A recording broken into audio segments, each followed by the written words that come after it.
বুকের ওপর বিশাল পাথর রাখা হয়েছে, শরীর পুড়ে যাচ্ছে, তবুও সেই মানুষটি শুধু একটি কথাই বলছিলেন, আহাদ, আহাদ।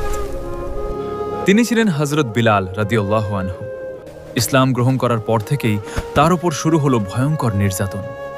তপ্ত মরুভূমির বালুর ওপর তাকে শুইয়ে দেওয়া হতো, তারপর বুকের ওপর ভারী পাথর রেখে বলা হতো, ইসলাম ছেড়ে দাও। কিন্তু বিলাল রাদিয়াল্লাহু আনহু একটুও নড়লেন না। কষ্টে শরীর ভেঙে যাচ্ছিল, কিন্তু মুখে ছিল একটাই কথা, আহাদ, আহাদ, আহাদ, আহাদ, আহাদ, অর্থাৎ আহাদ। আল্লাহ এক।